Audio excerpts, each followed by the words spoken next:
Cameroun, Bandou, Africa, Bandou, through the world, Bandou. On reste sur Samuel Eto'o. Reste avec Samuel Eto'o. Ah, ok. Sur Samuel Eto'o fils. Ok. C'est pratiquement la même chose. Restez avec Samuel Eto'o fils pour parler de ses déclarations qu'il a tenues en beau à Paris. C'était du côté, bon, c'est en France. Il faut dire qu'il y avait un pays que tu maîtrises très bien.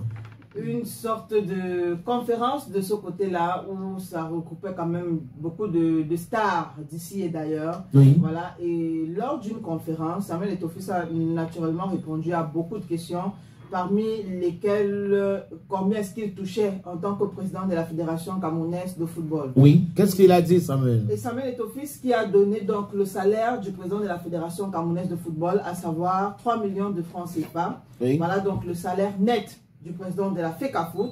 Mais à côté de cela, il a ajouté que voilà, le président de la Fédération camerounaise de football bénéficiait également des avantages de services. Oui. Lesquels avantages, on peut parler du loyer, c'est-à-dire là où il réside. C'est la fédération qui paye. Voilà, vous avez le transport, vous avez le chauffeur, la ménagère. Bref, vous imaginez un peu tout ce qui peut tourner autour.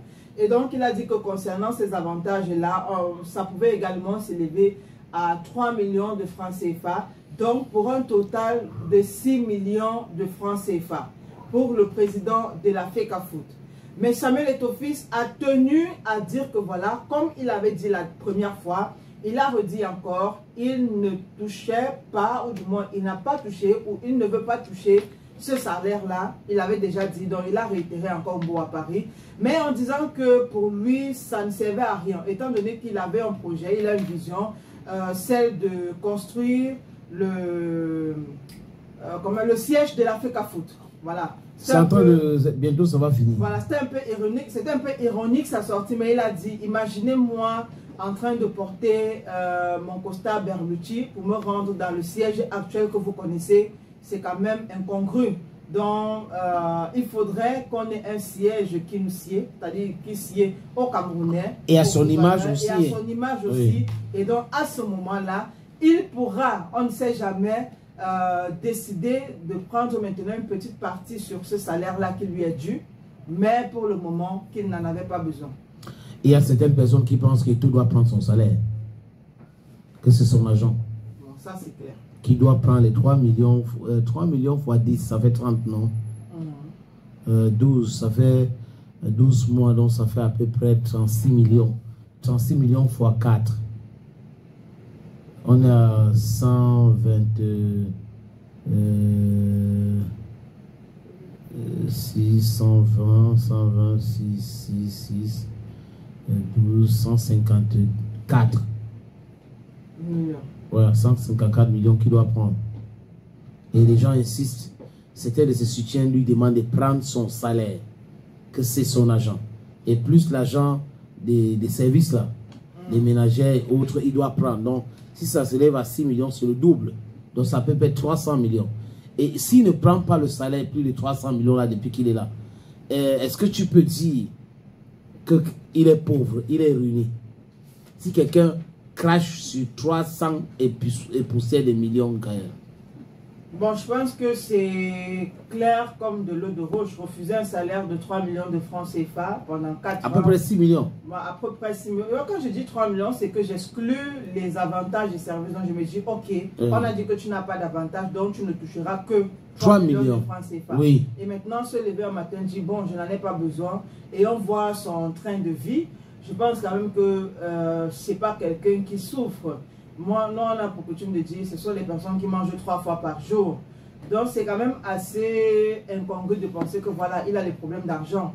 Quelqu'un qui a des problèmes d'argent ne peut pas se lever et dire que je n'ai pas besoin de 3 millions chaque mois. Oui. Il aurait pu dire si réellement il avait les problèmes d'argent. Ok, donnez-moi 1 million. Donnez-moi 1 million. Oui, ça peut résoudre mes problèmes. Les 2 autres millions, vous mettez ça dans la construction. Oui. Mais il a dit qu'il ne veut pas les 3 millions. Mettez ça dans la construction. Encore plus les ménagères. Les avantages et autres. Donc, on ne va pas dire que c'est quelqu'un qui souffre. Il a parlé, quand il est en train de parler, je ne veux pas porter mon costard Berlucci. Vous imaginez bien le prix.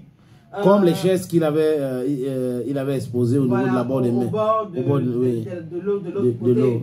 C'est à peu près 14 millions. Voilà.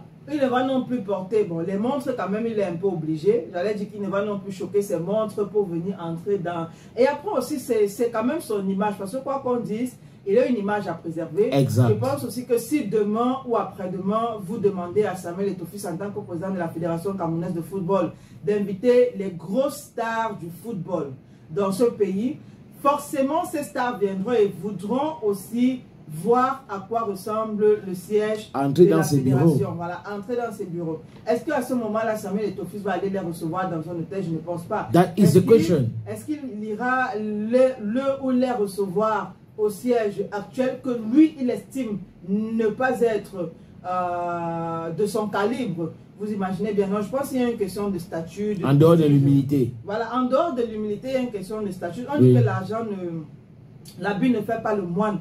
Mais on reconnaît le moine. On reconnaît le moine par ses habits. Donc, attention, s'il dit qu'il ne veut pas prendre, c'est parce qu'il a une vision et il se dit, ok, demain après-demain, si je veux faire ci, ça, et pourquoi on me respecte davantage, voilà ce qu'il faut faire. Mais je vais te expliquer à certaines personnes, ce n'est pas la première fois qu'Eto'o fait des gestes pareils. Hein. À l'époque, quand il était dans la tanière, quand il était joueur de football, il laissait ses primes pour qu'on achète les ambulances. Les ambulances qui portent souvent les accidentés là. Il a laissé, et quand il est revenu, il s'est rendu compte que les gars avaient bouffé cet argent. Il a commencé à réclamer les ambulances, on a commencé à l'insulter. Et à un moment donné, il avait encore acheté, avant de construire le pavillon Samuel Eto'o-Fils à l'hôpital à Kintini, et construit l'hôpital en Gambais. Tu sais que les gens ne parlent pas beaucoup de ça. Il a construit un hôpital en Gambais, ramené l'électricité. Bref, ce sont ses actes. Maintenant, concernant son salaire, vous ne pouvez pas comparer, parce que c'est un le fond, comparer Donald Trump et Samuel Eto'o-Fils. Donald Trump, certes, c'est un milliardaire, mais il est milliardaire et président des États-Unis d'Amérique. Deuxième puissance économique. Bon, les gens disent premier, mais c'est comme si la Chine les a dépassés selon les chiffres du Fonds monétaire international. Donald Trump non prend son salaire, c'est normal. Mais nous sommes dans un pays pauvre, très endetté et parfois embêté aussi. Et vous avez quelqu'un qui a un peu de ses moyens, qui se dit, ok, je vais sacrifier ça pour qu'on fasse ça, on va faire les économies sur tel domaine. Et vous dites, non, Trump a fait ceci, tel a fait cela. Eto'o doit, non, Eto'o c'est Eto'o, Eto'o n'est pas Trump, Trump est politicien, Eto'o officiellement n'est pas politicien. Donc c'est un peu la différence entre ces deux hommes-là. Et les gens devraient savoir. C'est un choix. Hein. Si vous voulez autre chose, c'est à vous de vous organiser. Et ce n'est pas le lieu pour nous de vous expliquer comment faire. Vous savez bien comment faire. Les gens sont avertis. N'est-ce pas, Djibril Ngena?